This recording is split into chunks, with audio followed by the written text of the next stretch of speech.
ಎಲ್ಲರಿಗೂ ನಮಸ್ಕಾರ. ನಾನಿವತ್ತು ಮಾಡುತ್ತಿರುವುದು ಸಿಂಪಲ್ ಆಗಿ ಒಂದು ಗೋಧಿ ದೋಸೆ. ತುಂಬ ಆರೋಗ್ಯಕರವಾದ ದೋಸೆ. ಬೆಳಗ್ಗೆ ತಿಂಡಿಗೆ ಬೇಗ ಏನು ಮಾಡಬೇಕಪ್ಪ ಅಂದಾಗ ಇದನ್ನು ಮಾಡ್ಬೋದು. ಆಮೇಲೆ ಶುಗರ್ ಪೇಷಂಟ್ಗಳಿಗೆಲ್ಲ ಗೋಧಿ ದೋಸೆ ತುಂಬ ಚೆನ್ನಾಗಿರುತ್ತೆ, ಹೆಲ್ತಿಯಾಗಿ. ದೋಸೆ ಮಾಡೋದಕ್ಕೆ ಒಂದು ಮಿಕ್ಸಿ ಜಾರಿಗೆ 1 ಕಪ್ ಚಿರೋಟಿ ರವೆ ಹಾಕ್ಕೊಂಡು 2 ಕಪ್ ಗೋಧಿ ಹಿಟ್ಟು, 1 ಕಪ್ ಮೊಸರು, ರುಚಿಗೆ ತಕ್ಕಷ್ಟು ಉಪ್ಪು ಹಾಕ್ಕೊಂಡ್ಬಿಟ್ಟು ನಾನಿನ್ನು ಬ್ಲೆಂಡರಲ್ಲಿ ಬ್ಲೆಂಡ್ ಮಾಡ್ತಾಯಿದ್ದೀನಿ. ಮಿಕ್ಸಿ ಜಾರು ಇದು. ಸೋಡಾ ಬೇಕಾದ್ರೆ ಹಾಕೋಬೋದು. ಅದಕ್ಕೆ ಎಷ್ಟು ತಿಕ್ನೆಸ್ ಬೇಕೋ ದೋಸೆ ಮಾಡೋದಕ್ಕೆ ಅಷ್ಟು ನೀರು ಹಾಕ್ಕೊಂಡು ಕಡ್ಕೊಳ್ಳಿ. ನಂತರ ಚಟ್ನಿ ಮಾಡೋಣ. ಒಂದು ಸಿಂಪಲ್ ಆಗಿರೋ ಕಾಯಿ ಚಟ್ನಿಗೆ ಬಾಣಲಿಯಲ್ಲಿ ಎಣ್ಣೆ ಇಟ್ಕೊಂಡು ಕಡಲೆಬೇಳೆ ಉದ್ದಿನಬೇಳೆ ಹಾಕ್ಕೊಂಬಿಟ್ಟು ಹಸಿಮೆಣಸಿನ್ಕಾಯಿ, ಕರಿಬೇವು, ಹಸಿ ತೆಂಗಿನಕಾಯಿ ಎಲ್ಲದನ್ನೂ ಸ್ವಲ್ಪ ಫ್ರೈ ಮಾಡ್ಕೊಳ್ತೀನಿ. ಫ್ರೈ ಮಾಡಿಕೊಂಡ್ರೆ ಚಟ್ನಿ ಟೇಸ್ಟ್ ಚೆನ್ನಾಗಿರುತ್ತೆ.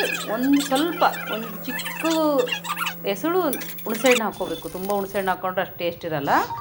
ಚೆನ್ನಾಗಿ ದೋಸೆ ಹಿಟ್ಟು ಮಿಕ್ಸ್ ಆದಮೇಲೆ ಒಂದು 10 to 15 ನಿಮಿಷ ಹಾಗೆ ನೆನೆಯಲ್ಲಿ ಬಿಡಬೇಕದು. ರವೆ ಹಾಕಿರೋದ್ರಿಂದ ರವೆ ಸ್ವಲ್ಪ ಚೆನ್ನಾಗಿ ನೀರು ಹಿಂಬ್ಕೊಳ್ಳುತ್ತೆ. ಅದು ನೀರು ಹಿಂಬ್ಕೊಂಡು ಅದು ನೆಂದ ಮೇಲೆ ಮಾಮೂಲಿ ನಾವು ದೋಸೆ ಮಾಡೋ ಥರನೇ ತವ ಇಟ್ಬಿಟ್ಟು ನೀರು ಚಿಮ್ಮಿಸಿ ಚೆನ್ನಾಗಾದ್ಮೇಲೆ ಮಾಮೂಲಿ ದೋಸೆ ಥರನೇ ಹಾಕ್ಕೊಳ್ಳೋದು. ಚೆನ್ನಾಗೇ ಇರುತ್ತೆ. ತುಪ್ಪ ಬೇಕಾದ್ರೆ ತುಪ್ಪ ಹಾಕ್ಕೊಳ್ಳಿ, ಮೇಲೆ ಎಣ್ಣೆ ನಿಮಗೆ ಏನು ಬೇಕೋ ಅದನ್ನ ಹಾಕ್ಕೊಳ್ಳಿ. ಚೆನ್ನಾಗಿರುತ್ತೆ. ತುಂಬ ಅಂದರೆ ತುಂಬ ಚೆನ್ನಾಗಿರುತ್ತೆ, ಟೇಸ್ಟಿಯಾಗಿರುತ್ತೆ, ಬಿಸಿ ಬಿಸಿ.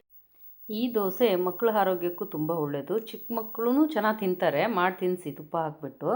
ತುಂಬ ಚೆನ್ನಾಗಿದೆ. ಮಾಡ್ಕೊಂಡು ನೀವು ತಿನ್ನಿ. ಟೇಸ್ಟ್ ಹೆಂಗೆ ಬಂತು